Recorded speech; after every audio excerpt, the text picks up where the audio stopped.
السلام علیکم جی. افغانستان کے اوپر بہت سارے لوگوں کا خیال تھا کہ ہمیں بہت پہلے ولاگ کرنا چاہیے تھا، لیکن انفارمیشن اتنی زیادہ تھی کہ ہم اس کے انتظار میں تھے. ہم گزشتہ جمعے کا انتظار کر رہے تھے اور ہر جمعے کے دن کے لیے ٹارگٹ کیا ہوا ہے آئسس نے. وہ وہاں پہ ایک خاص طرح کے مساجد کے اوپر حملہ کرتی ہے. اہل تشیع کی مساجد کے اوپر حملہ کرتی ہیں جمعے کی نماز کے اندر، اور وہاں پہ کیجوالٹیز بہت زیادہ ہو جاتی ہیں. پھر طالبان ان کے خلاف عمل کا اعلان کرتے ہیں اور 8-10 بندوں کو بھڑکا دینے کا وہ بھی اعلان کرتے ہیں اور گرفتاری. لیکن اگلے جمعے کے لیے پھر یہ ریسیپی فور کیٹاسٹرافی جو ہے وہ اویلیبل ہوتی ہے، دستیاب ہوتی ہے، اور پھر اس کے اوپر دھماکہ ہوتا ہے، انسانی جانوں کا ضیاع ہوتا ہے. جب سے طالبان کی حکومت آئی ہے، اگر دیکھا جائے تو گزشتہ کوئی 3 ہفتوں سے تو کوئی جمعہ خالی نہیں جا رہا. یہ تو ان کا انٹرنل ہے.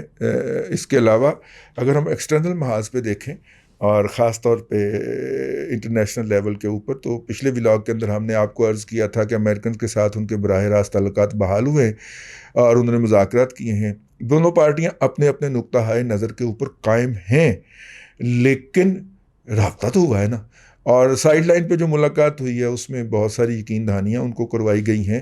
انہوں نے ہم سے شیئر کی ہیں لیکن ہم نہیں کر رہے، کیونکہ بہت سارے لوگوں کو پھر ناقابل بیان حصوں پہ جو آگ لگتی ہے وہ بجھانے کا ہمارے پاس کوئی انتظام نہیں ہے. تو لہٰذا ہم جو امریکن نے آف دی ریکارڈ ان کے ساتھ یقین دہانیاں کروائی ہیں اس کے اندر ہم بات نہیں کرتے.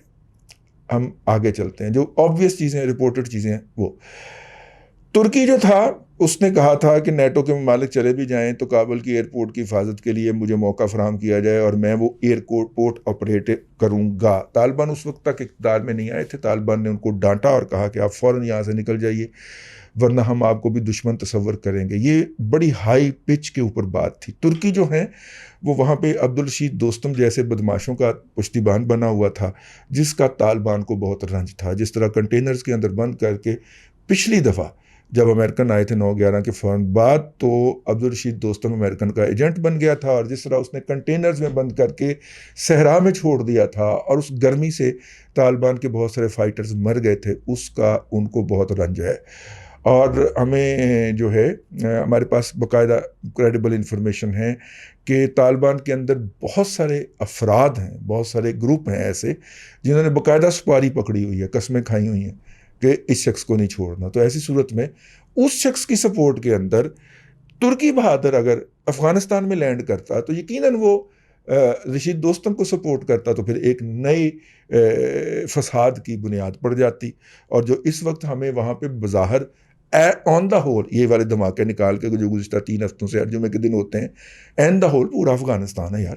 تو اگر اس میں کوئی امن کی صورتحال نظر آ رہی ہے تو یہ نہ نظر آ رہی ہوتی. رشید دوستم بھاگ گیا نامعلوم مقام کی طرف. پہلی دفعہ ہے کہ وہ اس کی استنبول جانے کی یا ترکی جانے کی اطلاع نہیں آئی، ورنہ اطلاع یہی آیا کرتی تھی کہ وہ ترکی بہادر گیا. میرا خیال ہے ازبکستان کے یا اس طرح کے کسی ملک، ترکمانستان میں اس نے اپنے محلات 2-3 بنا رکھے ہیں. وہاں پہ جس ایک محل جو ہے اس کا قابو کیا نا طالبان نے، اور اس کے اندر سے وہ تصاویر وغیرہ اور اس کی وردی پہن کے ہیں، اسی طرح کے محلات جو ہیں اس نے ترکمانستان میں بھی بنا رکھے ہیں. تو وہاں پہ بھاگ سکتا ہے تو بھاگ گیا ہوگا، لیکن اس وقت تک اس کی پبلک اپیرنس، کوئی سوشل میڈیا اپیرنس نہیں ہے.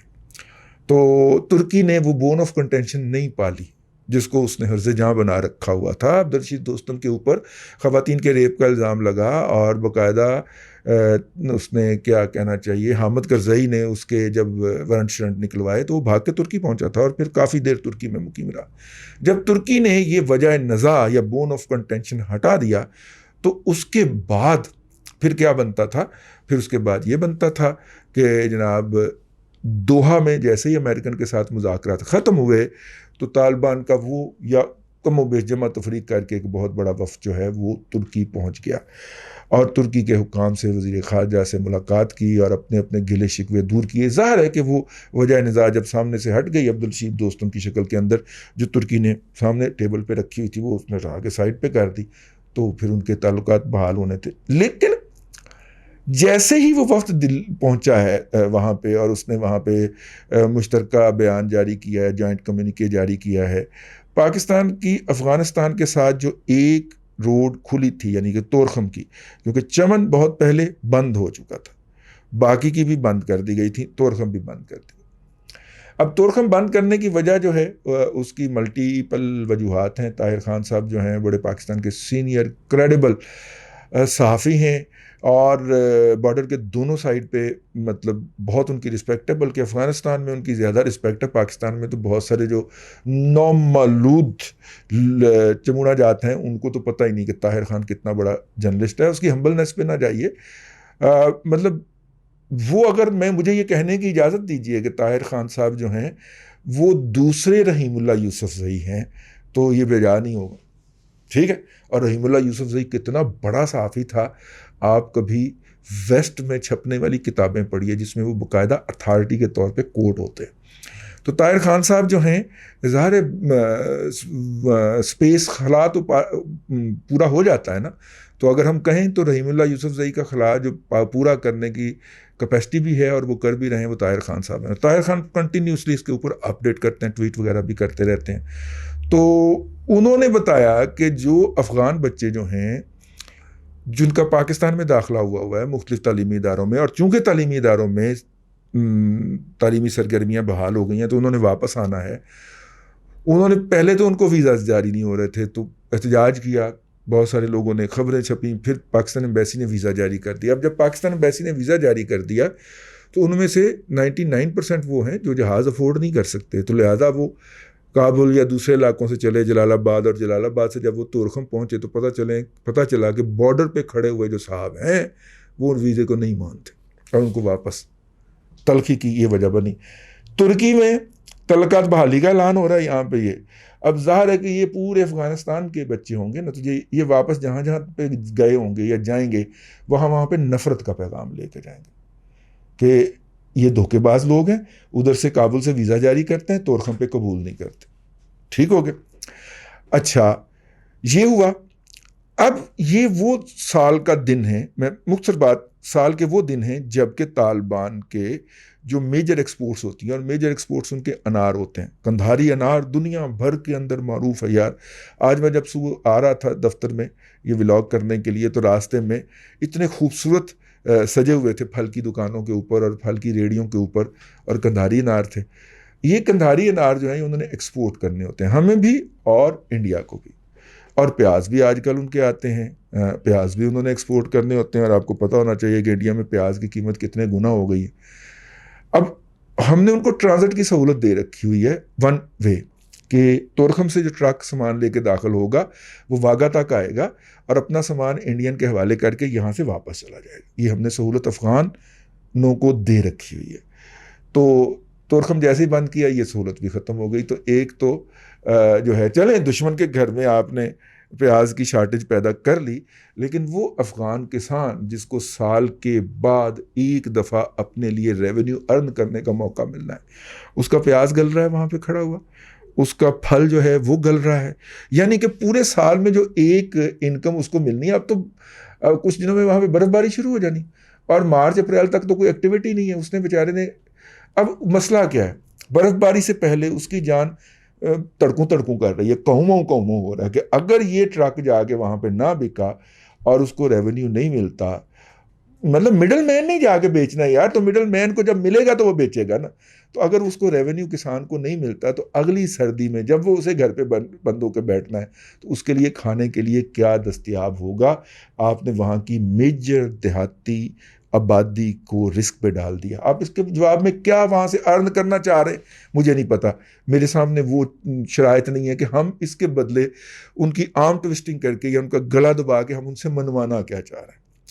پھر اس کے بعد جو ہے وہ PIA کی فلائٹس بھی انہوں نے بند کر دی، کیونکہ ایک افغان پرائیویٹ ایئر لائن جو تھی ہم نے اس کی فلائٹس بند کی تھی. پہلے طالبان کی طرف سے اعتراض آیا کہ آپ جو ہے وہ ہر PIA فلائٹ کو چارٹر فلائٹ کا نام دیتے ہیں، اور کابل سے اسلام آباد تک جو آدھے گھنٹے کی فلائٹ ہے اس کے لیے آپ 2.25 لاکھ روپے کی ٹکٹ وصول کرتے ہیں. دس از ناٹ فیئر.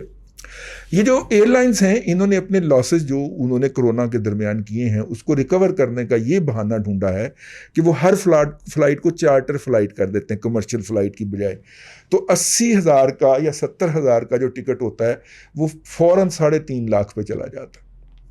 یہ پاکستان میں بھی ہو رہا ہے, بہت ساری ایئر لائنز کر رہی ہیں. یہ 3 بدماش جو پاکستان سے میجر پیسنجر اٹھاتے ہیں ان میں قطر جو ہے وہ کیا کہتے ہیں جی, دوسری جو ہے اتحاد, اور تیسری جو ہے وہ ایمریٹس, یہ تینوں نے یہ بدماشی لگائی ہوئی ہے.